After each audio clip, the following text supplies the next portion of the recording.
by Perkins Eastman. The current configuration accommodates 628 students, and that's calculated by looking at the 24 original classrooms, 4 modular classrooms, which we added a couple of years ago, putting 22 students into each one of those classrooms, and then having a special needs classroom with 12 students, and that totals the 628. Currently, we have 688 students at the Hopkins School, and we are projected to reach 802 students by the year 2032.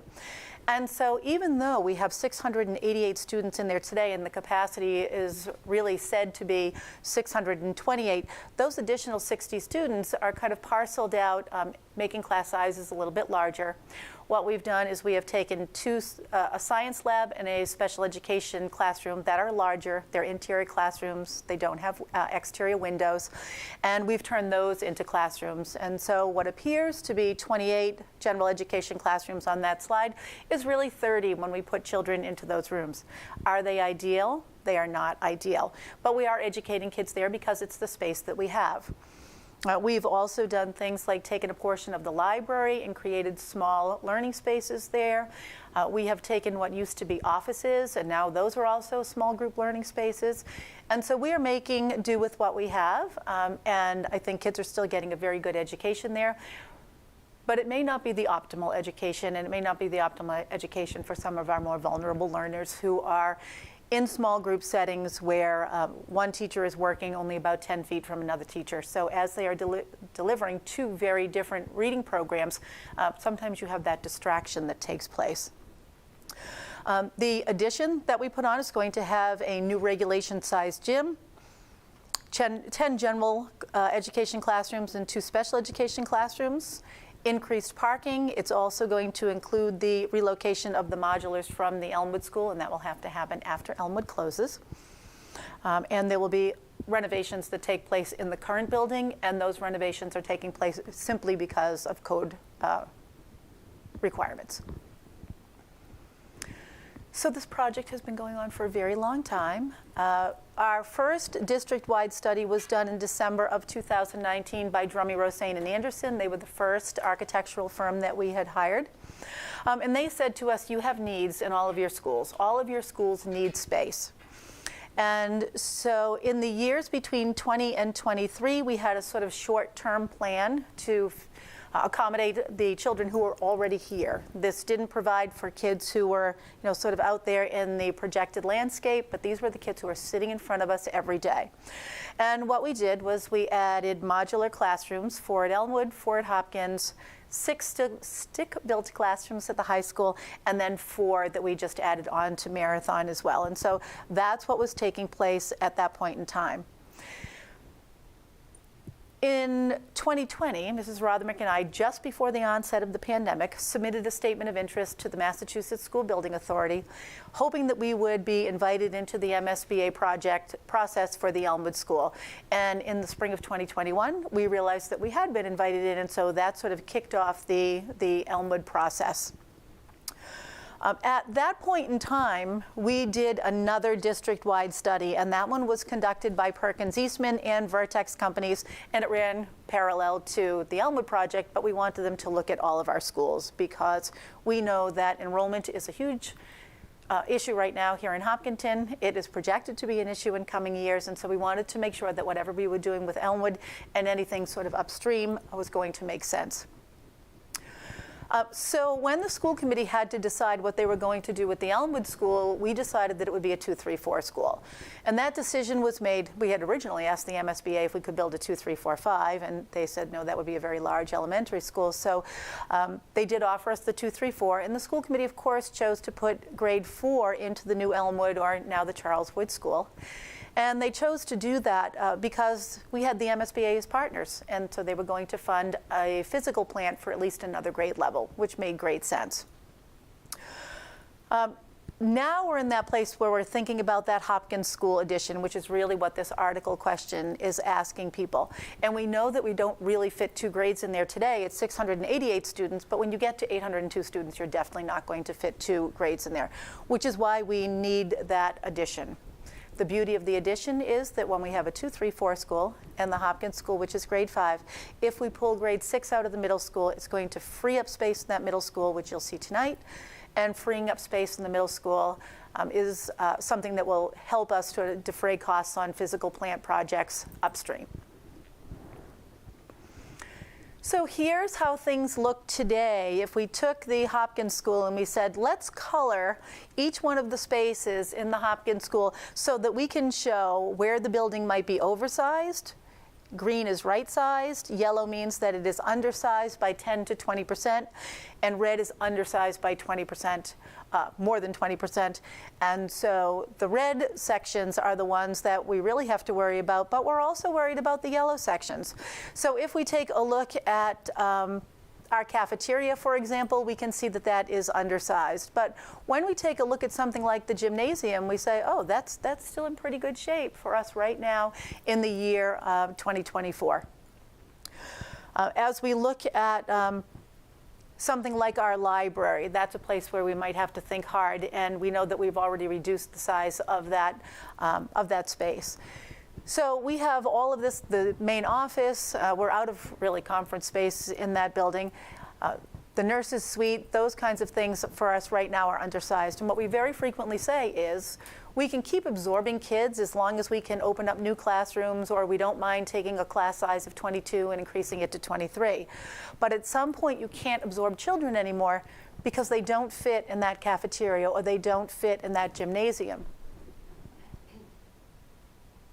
So this is the projected enrollment by grade, and this is the one that the Mass School Building Authority put together for us. And what they've done here, you can see that they have some birth rate data. You can see that they have 5-year cohort survival data. But ultimately, what we have down at the bottom here is a 10-year projected average. And so when we say what will be the enrollment projection for grades 5 and 6, we're adding 400 and 403 students to get us to the 803 projected kids that would be enrolled in that 5-6 Lower Hopkins kind of a quasi-middle school. So fast forward to 2032, and we take a look at where would we be with those 803 students. You can see that what's happened is the gymnasium has gone red, the library has gone red, the cafeteria has gone red, the main offices, all of those things still stay red. These are big problems, and they're big problems because when you have physical education, and right now we will run 2 classes concurrently on either side of the gym. At some point we're going to have to run 3 classes concurrently, and that's not going to work in that space unless we compromise the instructional programming. Same thing here with the cafeteria. Right now we're running 4 lunches. When you get to the 800 kids, you'd really need to be running 5 lunches, which would mean that you have kids eating lunch at 10 o'clock in the morning and then kids eating lunch again at like after 1:30. At that point, it's not really lunch. So here's just another way to look at some of what came out of that district-wide study that was conducted for us in January of 2023. They took Hopkins, they looked at its capacity at 628, current enrollment at 689, projected enrollment at 802. We've already established that. If we look at the middle school, currently the middle school's capacity is 1,116. The current enrollment is 970, and the projected enrollment is 1198. So just slightly, that projected enrollment slightly over the current capacity. At the high school, the capacity is 1,252 students. The enrollment today is 1,234 students, and they are projected to go as far as 1,498. So if we're thinking about that, that is a problem place, and that is a place where our enrollment is going to cost this town money. Unless. Here, what we're seeing is that the difference between the 628 that we can accommodate and the projected 802 is 174 students. This addition, which you see shaded here in orange, solves that problem. When we move to the middle school, the configuration capacity we said was at 1,116. If you pull out grade 6, and the projected enrollment for grades 7 and 8 only is 795, there's available space for 321 students, highlighted there in yellow. So when you have the needed capacity, the difference between projected and configured capacity at the high school, and we need space for 246 students, you find it right here with the 321 freed up spaces.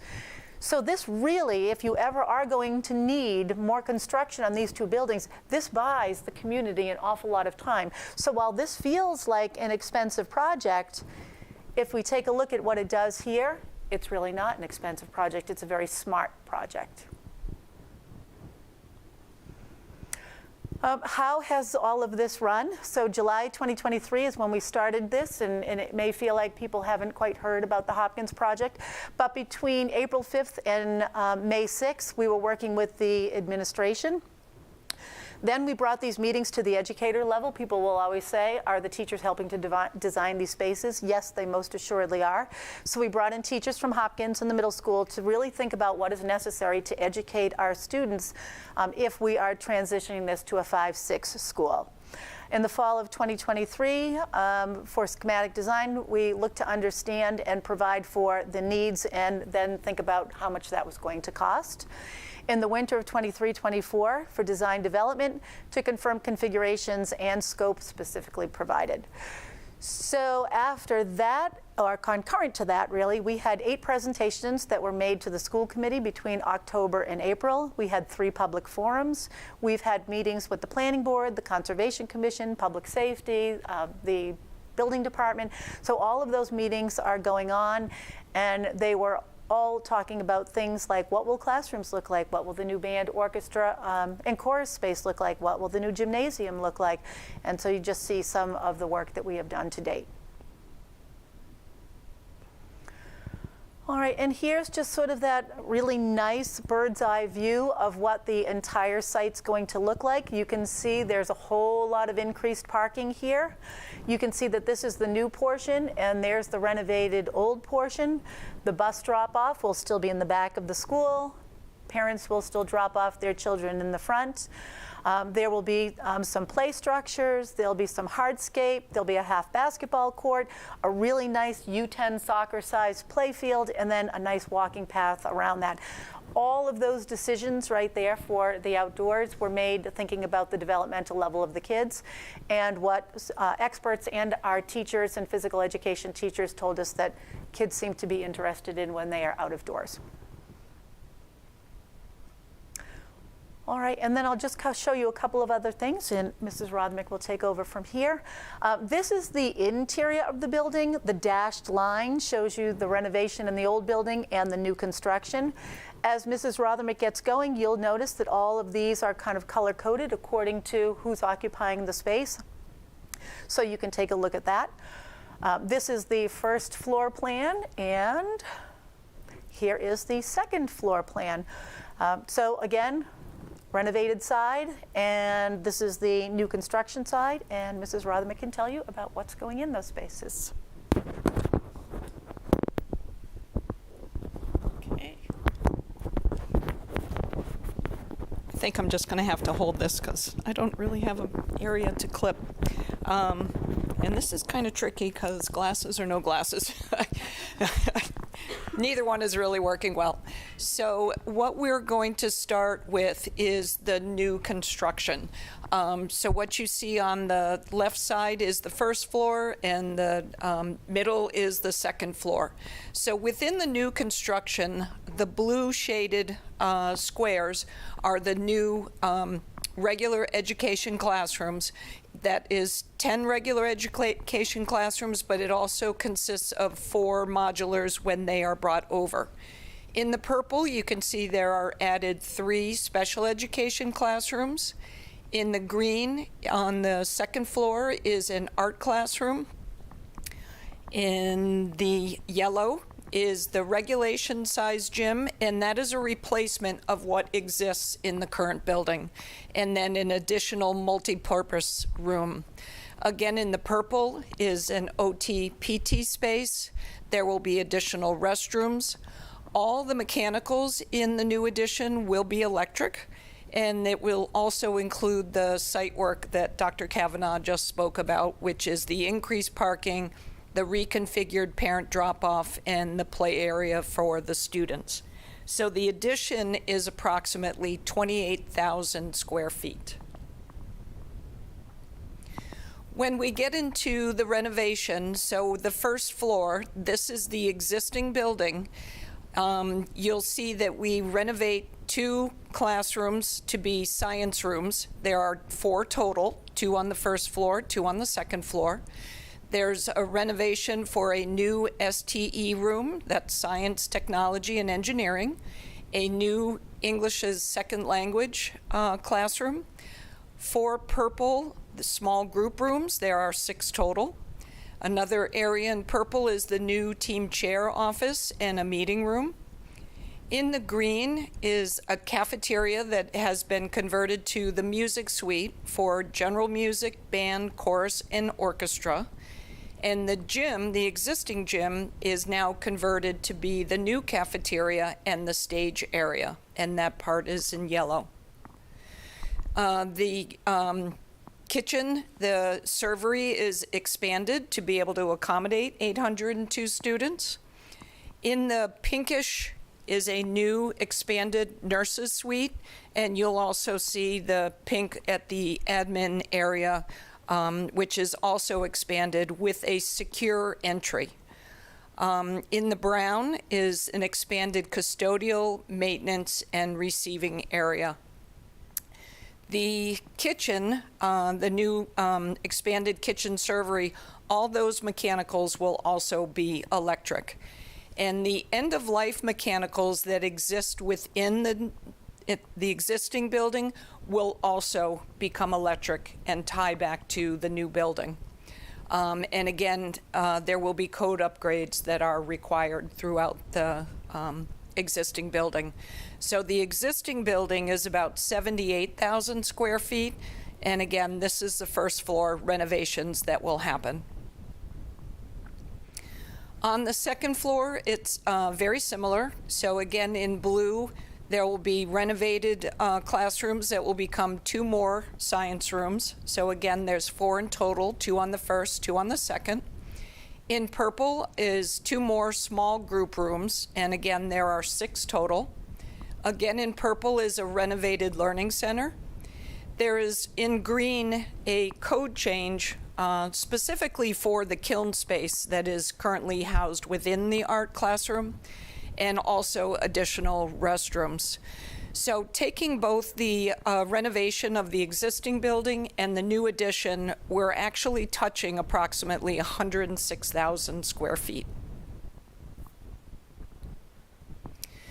So looking at the schedule, this began the schematic design back in May of 23, and that was Maytown meeting asking for $3 million for the design, which is the stage that we are in right now.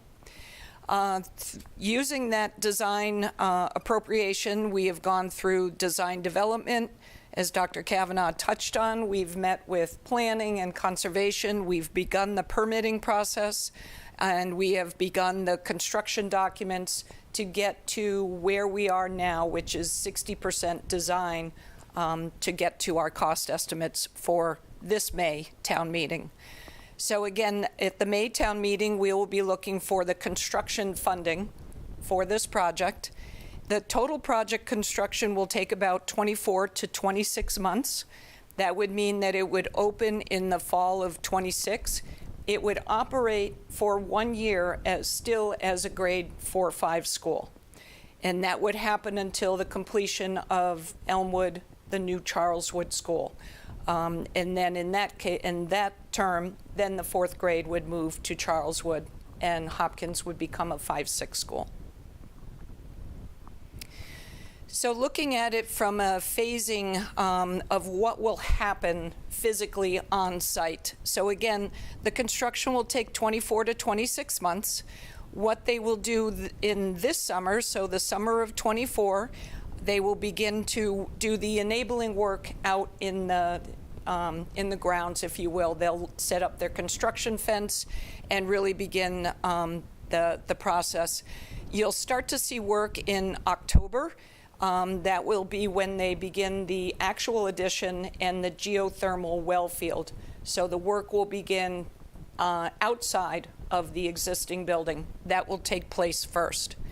Then during the summer of '25, they will go in and they go through what they call summer slammers. They'll go into the interior of the existing building and get as much done as they can during that time period that the students are not in school. Then when it opens again in the fall of '26, they'll go back to the addition, work on that, with the hope that in February of '26, the addition will be complete. Students will then be able to move into the addition, and then the major renovation to the spaces, the gym, the cafeteria in the existing building will then take place. Students will then have access to the new addition, so that will not disrupt their learning. So looking at the costs, we tried to go out and get some comparable costs for the community to see where we fell in terms of the price for this project. So because this is both an addition and renovation, it really is a blended cost that we need to be careful when we're looking at projects that are out there. So these are projects that are also that same, new and renovation. So you can see from this column the percentage of how much is new and how much is the renovation. And then you can see what the cost per square foot is 2 columns over. So when you look down at the bottom at the Hopkins project, we are 26% new and 74% renovation. And you can see the cost per square foot for the Hopkins project is $390 per square foot. The next in closest to that is Webster, which is actually 100% renovation at $476 per square foot. Actually, Peabody, which again is 99% renovation at $456 per square foot. So you can see the cost per square foot, and again, this is a blended cost, is very good compared to the market of what's out there right now. So again, bringing it all together, we right now are at what's considered 60% design. That is the number that is being brought to town meeting. So just to walk through where we are with the full project budget, again, the design and permitting phase that we are in currently is $3 million. That 60% construction costs right now is $41,435,000. The soft cost, which are our project manager, architectural fees, contingencies, furniture, fixture, and equipment at $7.9 million. So the total project budget is $52,400,000. And again, this is not with the modular relocation as part of this project, which is estimated to be about $1.5 million. And the intent is by the time we're able to bring those modulars over, there will be contingency money left over both from the Charleswood project and this project that would fully fund that $1.5 million relocation. So again, the total project budget is $52,400,000. As we talked about earlier, the design funds were already appropriated last May for $3 million. So the construction phase total project is the $49,400,000. However, last May, we also had appropriated $850,000 for mechanical replacements for the Hopkins School, which are at end of life. And as we talked about, the renovation within the existing school will take those end of life replacements. So the remaining project needs is $48,550,000. What has also happened is we have several projects for the school that have closed under their original appropriation.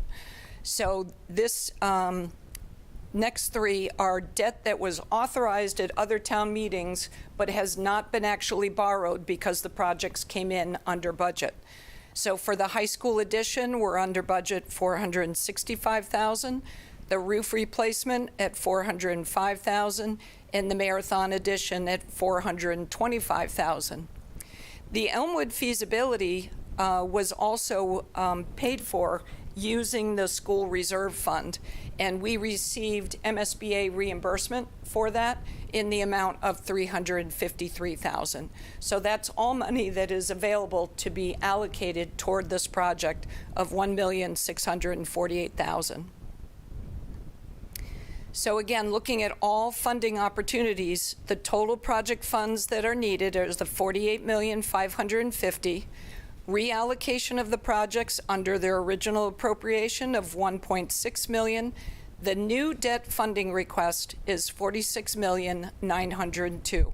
Now, what this also does not include are any mass save and inflation reduction rebates, which are estimated to be in the range of $1.3 to $2 million, which will further reduce that debt request.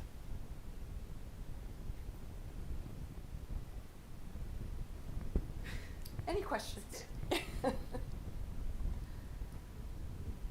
question.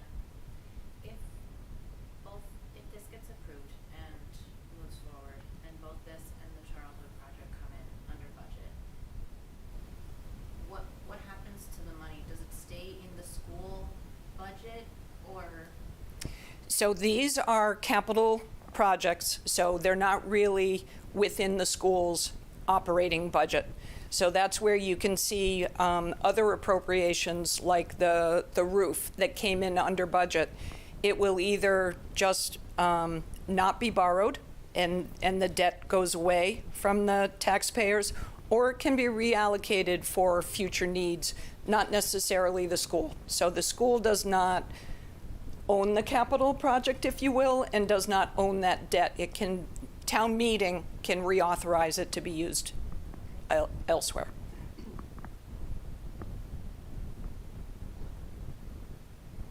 Questions for Mr. Carter? Anything instructional, programmatic? What's it like in the building now?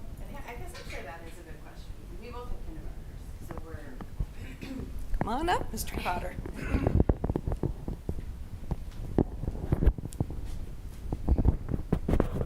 All right. Go for it. We're both really new to the school system with kindergartners, but I guess that is a good question. What is it like in the school now? So I think if you were to ask the kids, they don't necessarily feel the crunch, but that's because they don't know what it was before. So, for example, I don't know if we could pull up Which one? the map that had like the percentages of what's oversized, undersized, Yep. all of that stuff.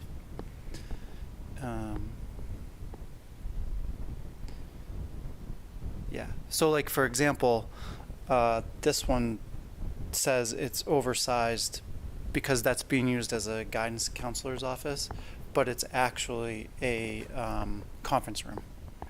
So it's oversized for a counselor, but that's because there's no space for them to go. So, like, even this kind of like this whole area, if you're a parent with a student on an IEP, there's no conference room necessarily to meet. So to have that meeting, we're moving kids out of this small group space in order to have that meeting. And for me, as like a special ed parent myself, it's like, just feels a little bit, uneasy because it's just not, So in the new design, we have spaces to have those meetings and make it a little more welcoming and professional, area, right, for those kind of meetings. The cafeteria, if you were to go in, it can get really loud because you'll have 200 kids in there. All cafeterias across the United States are loud, but I think with 200 kids, it can just get a little bit overwhelming. Most kids are fine, but a couple of kids, if you have different sensory needs, then it could be a little more challenging, right? So it's those kinds of things that are just starting to add up, and we're handling it fine, and like the kids love school.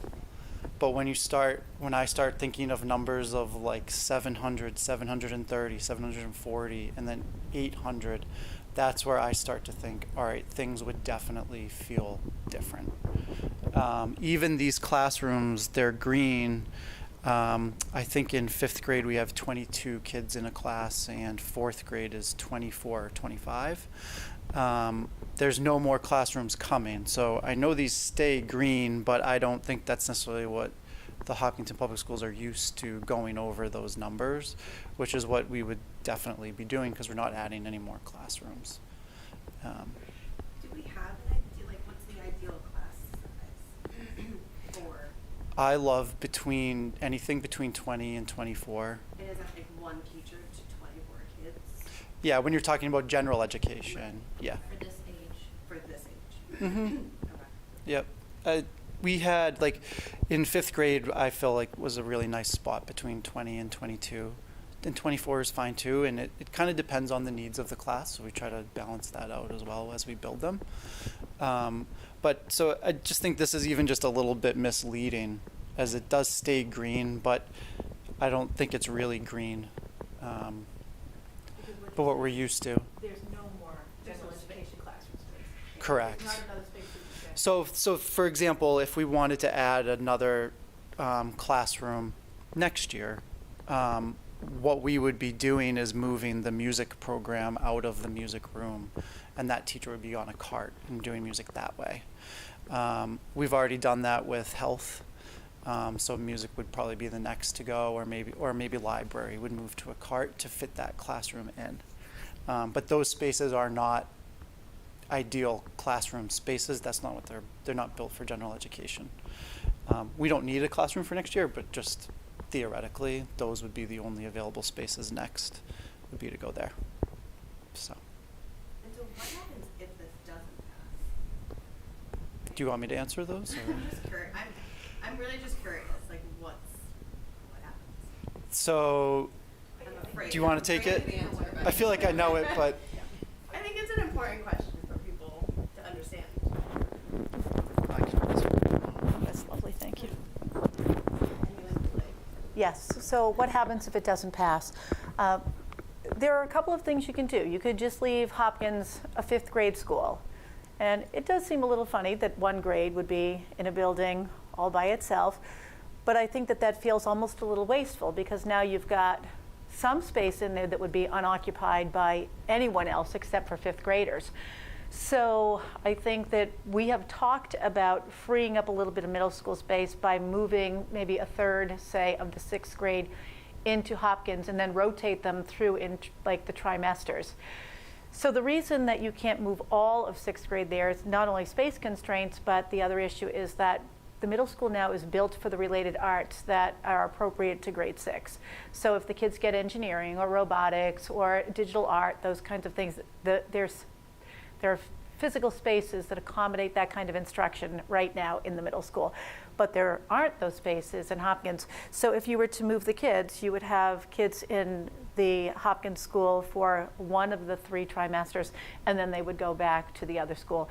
It seems terrible to have kids be changing their teachers, and we like to differentiate our instruction, meaning I know my kids so well that I know how they like instruction delivered, and I know sort of reading abilities and math ability, and to continue to like meet kids again and relearn their strengths and needs feels like that does not feel like we're doing the best we can for our students. So those are really the 2 options.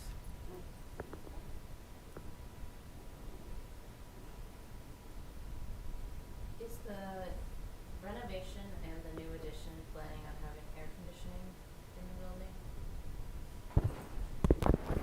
Why, yes, it is. I will let our Big issue with HVAC some of the other specialist. schools. So as we're replacing all these end-of-life mechanicals with electric, they will all, the full building, both the addition and the renovated space, will then have cooled air, which is different than where we are today. What might be nice about that then is that Marathon, Charleswood, Hopkins will all be air conditioned, and then we just really worry about middle school. High school has some partial air conditioning, so. And you'd also be able to use them in the summer if you needed to for additional programs or anything. That's correct, yeah. And if you were to come by our schools in the summer, you would see that we use them all summer long until the custodians finally say, you have to get out of here so we can clean. So.